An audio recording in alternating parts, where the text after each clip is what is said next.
Hey everybody, welcome back to Horror Trans. My name is Stephanie Bree. I am a transgender woman and I talk about all things horror. And today I am gender bending, as always, non conforming because I love it. Pisses off the cons. And I'm talking about Saw 2, the torture porn sequel to the film that made torture porn popular. I have mixed feelings about Saw and the franchise as a whole. Honestly, I don't even remember how I rated the first Saw because it bores me. Um, but Saw 2 rectified most of the issues I had with Saw 1. Yeah, the story is less important and a little bit more convoluted this time around, and we still have some unnecessary flashbacks that get in the way of telling a linear story, which really just irritates me because it's hard to follow, which is my biggest complaint with the Saw franchise. They do that stupid Ocean's 11 fake out thing where they're like, "Oh, you think you saw what you saw, but you really didn't," and then they show you what you really saw. I hate that. Don't do that in your horror movies. Save that for your stupid, George Clooney fucking casino heist movies and keep it out of my horror films. That being said, Saw 2 is so much better than Saw 1. Saw 1 was groundbreaking and influential, and it set the tone for an entire subgenre as well as an franchise that at this point doesn't look like it's ever going to die. But Saw 2 is the good one in the franchise so far. I really like this one. The fake out isn't as uh well, it's not as underwhelming as the first movie. The fake out in the first movie was like, okay. But in this movie, the fake out was like, all right, you did good, dude. You really did. Now, it's not a perfect movie by any means. Uh, it actually has, in my opinion, better kills than the first movie. And this is where the template becomes more about the kills, less about the actual story or characters.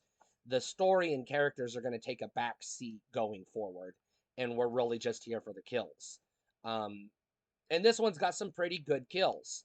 My favorite one in this movie is the guy that crawls into the glass box, spoilers, and something bad happens to him. Um, the cringiest kill, probably, or not even kill, but puzzle, I would say, in the entire franchise is in this movie, and I'm not going to spoil it, but it's the only puzzle or kill or trap in the series that I've seen so far that made me close my eyes and turn away from the camera while it happened because I was like, I ain't gonna let my brain see that because when I saw it coming, I was like, nope. But I'm not going to say what it is because I don't want to spoil the movie because the fun of the movie is to experience the trauma yourself. I do highly recommend Saw 2. As far as I'm concerned, it's probably the best. It's at least the best um, sequel that I've seen. I haven't seen them all, but of the ones I have seen, it's my favorite. It's the best one so far. Granted, I haven't seen very many of them because spoilers for the show, they get a little heavy-handed for me going forward, so I kind of lost interest. But it's the franchise is still solid at this point. Saw 2 is probably it's definitely a buy. If you're gonna own any Saw films, it could end up being the one you buy. Um, I'm gonna retroactively re-rate Saw 1 as a buy if I didn't the first time around, just because it makes a good companion and sets up Saw 2. But really, Saw 2 is the buy. It's the one you want. You can get by without having seen Saw 1 because you do get some of the backstory and flashbacks in this movie. But obviously, it's better if you've already seen Saw 1. Or at least read about it, I don't know, online or something, or saw a YouTube video on it or something. But yeah, I like Saw 2. It does have one of the Marky Mark, one of his family, brother, cousin, something, I don't know, one of the Wahlbergs. Um, and it does take one of the characters from the first movie and gives them a twist, which I enjoy.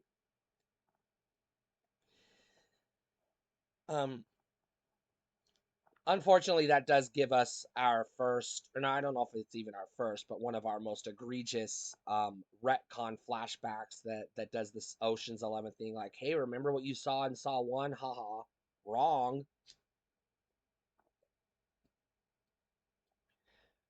So that aspect, I'm torn on because, yeah, we kind of needed the explanation for the turnaround, but also it kind of diminishes that character a little bit for me because it's like, are you serious? You're gonna fall for his bullshit? Oh my goodness. But anyways, um, the man's got a silver tongue. What can I say? He's a salesman and he's good at his job. Um, and when I say the man, I'm talking about Jigsaw, the murderer, the actual killer of this franchise. And I don't give a shit if his hands are clean because they're not. He's just as guilty as the people actually doing the murders.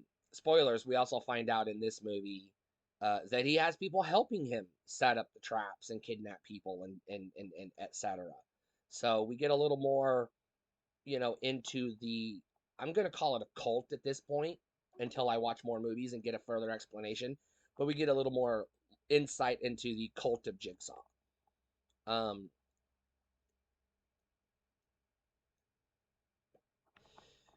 Also, we kind of get some backstory, exposition, explanation for why Jigsaw um, is doing what he's doing. We kind of get his monologue in this movie, which it's like, all right, dude, chill out a little bit. You know what I mean? Because spoilers, it boils down to I'm dying and life is precious, so I'm going to kill people who don't value life. And it's like, all right, what the fuck? You don't get to determine who values life and who doesn't, but whatever.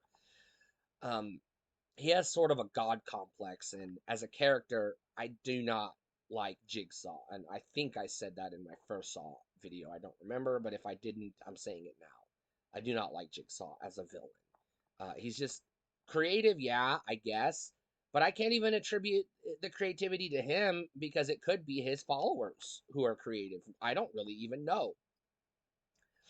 At this point, it's not clear. All we know is he has people helping him set up his ruses, and we don't know, again, at this point, how involved he is other than being a cult leader, which he absolutely is. Other than that, this movie does have some fresh kills. It's got some assholes that you are rooting for to die. Some of them die. It has some somewhat sympathetic characters that you're like, well, I hope they don't die. And then, oops, I got my hopes up for nothing. Um, and again, the twist at the end, if you're paying attention, it's pretty obvious. Obviously, on a second watch, it's like Jesus Christ, they were like fucking like signaling it. They were like, look, see, ha ha ha, it's this, not what you think it is. So they were like, making it. The clues are all there if you pay attention. Is all I'm saying. Um, which is kind of transparent a little bit. It's not very subtle. It's subtle enough that you could miss it if you're just caught up in the tension of the film, which it does have good tension and good suspense, which is something you want in a horror film. Uh, I can't say that it's a scary movie because the Saw movies really aren't scary, but I don't think they're meant to be scary. I think they're meant to be shocking, um, and they're meant to be, I would say, suspenseful, which they are. They're definitely shocking, none at the very least.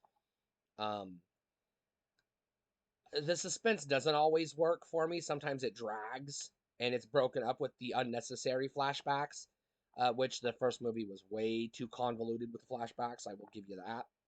But the second movie uses them a little more sparingly and they serve a little better purpose. So I'm not going to say I have hope for the franchise as a whole after watching Saw 2 because I've seen some of the other sequels. So I know the franchise goes downhill quickly.